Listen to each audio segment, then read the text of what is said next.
एग्योक news देख रहे सभी दर्शकों का बहुत बहुत स्वागत और हार्दिक अभिनंदन। आज हमारे साथ खास शख्सियत मौजूद हैं जो किसी परिचय के मोहताज नहीं। आप सब लोग उन्हें जानते हैं और एग्योक न्यूज के माध्यम से भी कई बार वो महत्वपूर्ण जानकारी आप सब लोगों के साथ शेयर करते रहे।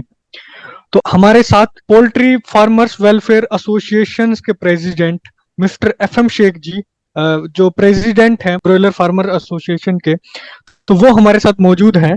तो स्वागत है सर, सबसे पहले तो आपका अपने कीमती समय से समय निकालने के लिए। नमस्कार सभी दर्शकों को। से आपने पिछले 7 महीने का जिक्र किया कि आप बोल रहे हैं कि सितंबर में जो है थोड़ा प्रॉफिटेबल रहा काम, लेकिन सितंबर के अलावा पिछले 7 महीने में कोई भी महीना उठा के देखें तो उतना प्रॉफिटेबल नहीं रहा। अब अगर दिसंबर की बात करें, नवंबर की बात करें, तो इन दिसंबर और नवंबर में ऐसा माना जाता है कि जो कंजप्शन है वो बढ़ता है, कंजप्शन बढ़ता है।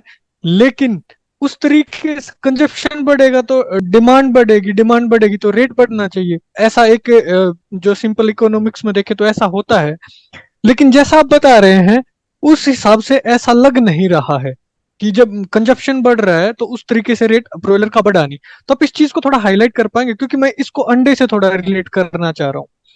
अंडे में क्या हुआ, इसको हम ये भी समझ सकते हैं कि ये 45 डेज की फार्मिंग होती है। हो सकता है उस टाइम पे प्रोडक्शन ज्यादा हो रहा हो, लेकिन इस टाइम पे थोड़ा कम हो रहा हो। ये भी एक तर्क हो सकता है। लेकिन क्या सिर्फ यही तर्क है, या फिर दूसरा, अगर मैं अंडे की बात करूं, पिछले साल बताता हूँ 2021 में 7 जनवरी से अंडे का रेट घटना शुरू हुआ था। लेकिन माना ऐसा जाता है, जब आप हम किसी फार्मर से भी बात करते हैं तो demand and supply, demand and supply, जब रेट का सिर्फ और सिर्फ एक ही चीज हमें नजर आती है, डिमांड एंड सप्लाई। लेकिन अप्रैल में जब नवरात्रि और रमजान एक साथ थे, उस समय पे क्या हुआ सर, उस समय पे जनवरी से लेके पहली बार तब रेट बढ़े थे अंडे के, वरना रेट घटते आ रहे थे। माना क्या जाता है कि रमजान में और नवरात्रों में तो अंडा खाया नहीं जाता, कंज्यूम ही नहीं होता, तो उस तरीके से डिमांड ही नहीं बढ़ती। तो सर मेरे को ये डिमांड एंड सप्लाई कहीं ना कई बार आर्टिफिशियल डिमांड एंड सप्लाई प्रतीत होती है। तो इस पे अगर थोड़ा प्रकाश डालें ब्रॉयलर को रिलेट करके। देखिए, आपकी एक बात है कि अपने डिमांड जो है वो अक्टूबर नवंबर दिसंबर जनवरी में बढ़ती है, इसमें कोई शक नहीं है। कंजप्शन जो है वो बढ़ता है। एक्चुअल में क्या है कि हमारी जो इंडस्ट्री है ना जी, वो फार्म टू कंज्यूमर, F2C जिसको मतलब मैं अपनी नजरों में बोलता हूँ F2C, वो जी इस इंडस्ट्री में है नहीं, मिसिंग है। कि जी भी कंज्यूमर को मुर्गा अगर फार्म पे 50 रुपए किलो हो गया है तो कंज्यूमर को नहीं पता है, कंज्यूमर को वही भाव मिल रहा है। अब अगर मुर्गा अगर मान लो 125 जी रुपए किलो मिल रहा है तो कंज्यूमर का भाव 300 रुपए हो जाएगा, 250 रुपए हो जाएगा। तो एक तो सबसे बड़ा जो जी कारण है कि भाई जो कंजप्शन बढ़ता है, बट साथ साथ में हेल्दी मौसम होने की वजह से हमारी जो टनेज है, कि भाई मान लो 35 दिन में मुर्गा है जो 2200 ग्राम 2300 ग्राम इजीली हो रहा है। और जब हेल्दी मौसम होता है तो उसमें डिजीज का आउटब्रेक और ये चीजें भी जो है वो कम रहती है। तो अब हर आदमी सोचता है कि मैं उसमें पैदा करूं, क्योंकि वो पीछे खाली बैठा होता है। भाई जब नवरात्रि पितृपक्ष सावन ये रहते तो और बारिश वगैरह का रहता है तो उसमें आदमी खाली बैठा रहता है, तो इस बीच में वो प्रोडक्शन भी अपना करता है। तो मार्केट में एकदम कंजप्शन भी आता है, पर उसके साथ में प्रोडक्शन भी आता है। और अगर मान लो कोई न कोई अगर इस तरह की चीज हुई कहीं, मान लो मार्केट में अगर साइज बड़ा हो गया, अब जैसे आप ये समझ लीजिए कि मार्केट में ओवर स्टॉक हो जाता है, कि जैसे अब मार्केट में आपका साइज 2 किलो के अंदर है और तो आपका एक स्टॉक है। उतने ही बर्ड में अगर मार्केट का साइज मान लीजिए 2.5 किलो हो गया, तो 2.5 किलो हो गया तो हमने अपना जो प्रोडक्शन है, वो जो टनेज है, वो टनेज जो है वो मार्केट में जो है वो 25% जो है वो एक्स्ट्रा हो गई। अब उस बीच में जो है वो मांग अगर उतनी नहीं बढ़ी तो वो फर्क पड़ता है। दूसरा एक डिमांड सप्लाई में जो आपने कहा कि नवरात्रि में आपके अंडे के रेट बढ़े थे और जबकि 7 जनवरी से कम हो गए थे, तो उसके पीछे एक बड़ा कारण है कि भाई सबको मालूम है कि भाई अब अंडे का रेट कम होना, तो ये जब से हमारे पास में जब सोशल मीडिया आ गया है, तो सोशल मीडिया क्या है कि चीजों को सेंटीमेंट को काफी बार बनाता है और सेंटीमेंट को काफी बार बिगाड़ता है।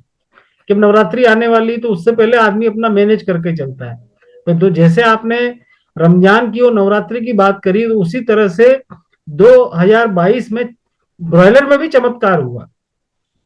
ब्रॉयलर में भी ये चमत्कार हुआ कि जो सितंबर का महीना था तो उस टाइम पे नवरात्रि थी और पितृपक्ष थे। तो हम भी अपने 25 साल के करियर में हम भी पहली बार देख रहे हैं कि नवरात्रि के अंदर रेट तो अच्छा था और उसके बाद में रेट कम हो गया। तो पोल्ट्री है ही चमत्कार का नाम। तो अब वही वाली बात है भाई, कभी भी डिमांड जीरो नहीं होती है। बट ये भी अगर आपका उस टाइम में नवरात्रि के टाइम में अगर आपका स्टॉक की अगर मान लो कम अवेलेबल है या लोगों का जो स्टॉक है वो सेल के लिए अवेलेबल नहीं है तो मार्केट में शॉर्टेज रहती है। जब मार्केट में अगर शॉर्टेज रहेगी तो उसकी रेट बढ़ जाती है। और जब मार्केट में जब बर्ड अवेलेबल होने लग गया तो आपका रेट ऐसा गिरा कि भी 2 अक्टूबर से रेट जो गिरा है वो अभी तक आपका बिलो प्रोडक्शन कॉस्ट चल रहा है। जी। अगर जो आपने कही सर चमत्कार, लेकिन जब ये चमत्कार होगा, इतनी ज्यादा फ्लक्चुएशन होगी, जो हमारा अनऑर्गेनाइज सेक्टर, मतलब जो छोटे छोटे फार्मर जो बैकयार्ड पोल्ट्री फार्मिंग भी करते हैं या फिर 1000, 1500, 2000 की फार्मिंग करते हैं, तो उनके लिए तो एक तरीके से मैं ये कहूंगा कि इसको प्रिडिक्ट कर पाना या फिर इसको एनालाइज कर पाना या इसको फोरकास्ट कर पाना काफी मुश्किल होगा। और कहीं ना कहीं मुझे ऐसा लगता है, मेरा व्यक्तिगत मानना ये है कि उन लोगों को ज्यादा प्रभावित करता है ये जो चमत्कार कई बार जो पोल्ट्री में होते हैं। तो इसका क्या समाधान आपको लगता है कि आपकी नजरों में क्या हो सकता है? क्योंकि अगर कंपनीज देखिए की आपने एक बात अच्छा करें सर। पॉइंट एक आपने अच्छा पॉइंट बताया, बैकयार्ड का बताया आपने। तो जी। अभी हमने पहले जो बातचीत करी थी, F2C हमारी इंडस्ट्री में नहीं है। अगर आप जी। बैकयार्ड में देखेंगे तो वहां F2C है कि आदमी 50 मुर्गे पाल रहा है, 100 मुर्गे पाल रहा है तो वो डायरेक्ट कंज्यूम खाने वाले को बेचता है। वो जी। होलसेलर को और उसको जो है वो बहुत कम बेचता है। तो जी। उनको जो है वो रियलाइजेशन मिल जाता है। तो अभी हमारे उसमें भी क्या है कि अभी मार्केट में बेचने वाला जो है वो एक बड़े ग्रुप भी है, मिडिल क्लास के ग्रुप भी है, फार्मर भी है। और वही लोग जो पूरी इंडस्ट्री जो है वो जो हमारा पुराना एक विक्रय चैनल है कि भाई वो ट्रेडर है, आड़ती हैं और वापस कटर है, उनके ऊपर ही जो है वो पूरे डिपेंडेंट है। तो हमें अपने ट्रेड में कंजप्शन भी बढ़ाने की जरूरत है और छोटे फार्मर को F2C के ऊपर भी काम करने की जरूरत है कि भाई वो कंज्यूमर को भी कैसे कंज्यूमर के साथ में वो जुड़े। जितना वो कंज्यूमर के साथ में जुड़ेगा उतना उसको रेट ज्यादा मिलने लगेगा। कि मान लीजिए उसका 50 रुपए में 50, भाई जब वो कहता है कि मार्केट में 50 रुपए है तो आदमी कहता है भाई वो फला कंपनी इतने का दे रही है तो उसका मुर्गा बिकता नहीं है। अब वही एक भाई कंज्यूमर है, उसको तो कंज्यूमर को तो 200 रुपए का ही मिल रहा है। तो यही एक भी जो छोटा फार्मर है वो अपनी रीच जो है वो F2C मॉडल पर जो है वो बढ़ाए, कंज्यूमर को वो अट्रैक्ट करे, कंज्यूमर को वो करे भी उसके उसका माल अपने स्टॉक का 10%, 20%, 30%, 40% वो अगर बढ़ाएगा तो वहां उसको मार्जिन मिलने लगेगा। जी। बहुत बहुत धन्यवाद सर, आपने काफी अच्छी चर्चा आपके साथ हुई और आपने समय निकाला, तो मैं आपका बहुत बहुत आभारी हूँ। उम्मीद करता हूँ कि दर्शकों को काफी जानने को मिलेगा। और जो आपने बी टू बी के बाद बी टू सी सुना था, लेकिन आपने एक नया मॉडल बताया F2C, जो पोल्ट्री फार्मिंग में एक तरीके से परफेक्ट फिट बैठता है। तो लोगों को जरूरत है F2C मॉडल पे काम करने की। बहुत बहुत धन्यवाद सर, आप कीमती समय से समय देने के लिए।